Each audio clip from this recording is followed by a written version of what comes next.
Hi, I'm Uwe Maurer. I'm with Ambient Design in New Zealand, and I'm showing you a paint software here that works on Mac and Windows and iPad, and I'm showing you it on an HP TM2 tablet PC. So what we have here on the lower left, we have the tools. Here's an oil brush. Here you change the tool size, and you see that I can work with the harder I press. This is a pen pressure enabled tablet PC. I can change the color over here, and all our tools are simulating real behavior. So when you press hard here with a flat knife, the paint stays wet and you can mix it. And so you also can smear here with the oils. We have watercolors now, and all the tools are working. We're giving you not hundreds of brushes, we're giving you 20 tool engines basically. So we have oil and watercolor, a knife, an airbrush, a pen. So here the watercolors are quite interesting. It's mathematically very complicated to show watercolors. So here, if I change the color, you see how it blends and how realistic it looks. And as you see here, when I go through the presets, that the settings change. So you basically can make your own, change the settings around, and you can learn from our presets how to do your own brushes.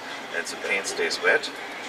You can mix it, or let's first paint just with water. So here you see how realistic we simulate the water. We have multi-touch, I can zoom in, and also if you do not have multi-touch, we have like this new pack here that easily allows you to zoom in, to move around, or even to rotate your display. So we have glitter tools. Oh, I'm still painting with water, sorry. So we have glitter tools. Let me show you how to make gold. You would pick a yellow, dial in metallic, a little lighter, a little bit more red. So, and now with this knife here, I can show you how we blend our metallics and how realistic our metallics look. So that explains you a little bit the mathematical complications, the kind of computation you have to do. So that opposed to a typical photo editor, which only keeps track of per pixel of color and translucency. To get this kind of effect, we have to keep track of 5 times that more data in real time. We need to know for every pixel how much water is on that pixel, how much paint is on that pixel, how wet is it, how quick is it going to dry, how does it act with paint, how would it interact if it gets smeared with paint that has a lot more paint thinner on the next thing, and so on. So to simulate real paint in this form is quite mathematically complicating. Here, for instance, on the ink brush, we also have some nice settings that help you to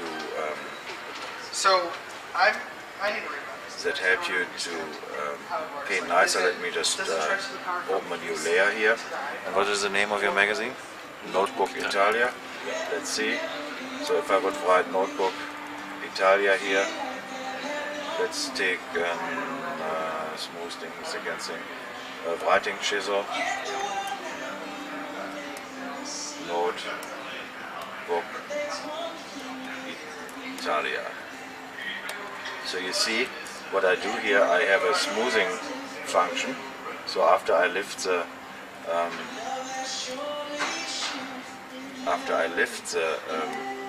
pen, it smoothes it, and so you can adjust how much smoothing you want. So this smoothes maybe a little bit too much, but for the point of demonstrating it, I can show you on our layer systems. We have the full Photoshop blend modes, but here what I want to demonstrate is how to make a stencil from a layer. So now, if you select it here, you can move it around, you can scale it. So let me see, I would do make a little bit bigger, like it was before. Okay, so I made a stencil out of Notebook Italia.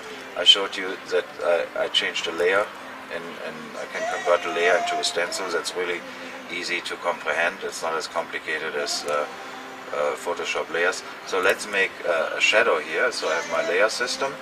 Let's make a new layer and go in with, like let's say, let's make a dark blue and use a paint roller to fill in some dark blue. Oops.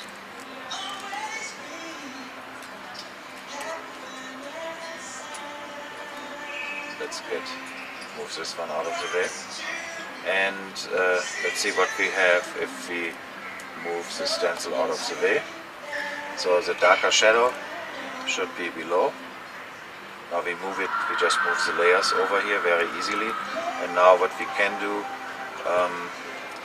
we can transform layer contents, so I can move it here that it looks as if it has a shadow. Let's move a little bit to this side there, so this is probably pretty nice, and then again I could make like another color in the background just with a fill function. It's easy to fill the whole layer here. Fill red. Fill this layer. Let me undo. I was on a layer that some of my text was before. Let's do a new layer and fill this one. Let's see what effect do we expect. Quite interesting. I must have had some interesting operations here. I don't know what happened.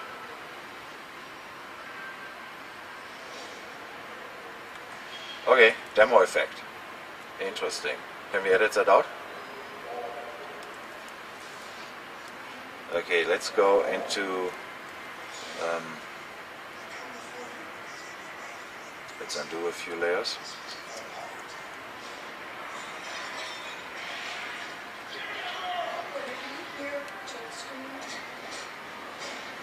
So now I'm on the bottom and pick a roller, a different color, and I should be able to paint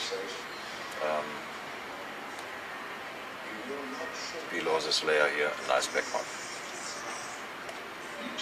And you see the paint always mixes on the same layer. And our file format is such when you save it in our formats and all the paint stays wet, you can work in it afterwards, and you can export everything into Photoshop, compatible layers and PSD files, and then you would have of course flat paints that you can't mix around anymore. One more thing I wanted to show you here, a little, I open a painting here with watercolors.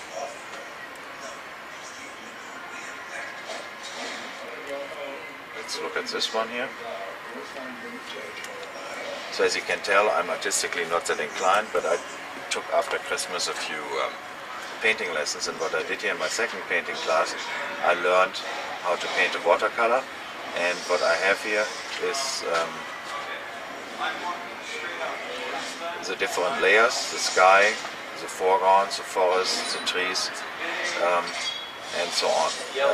Let's, for instance, here the trees, I sketched them in, and then I realized they were too low, so I repositioned the trees afterwards.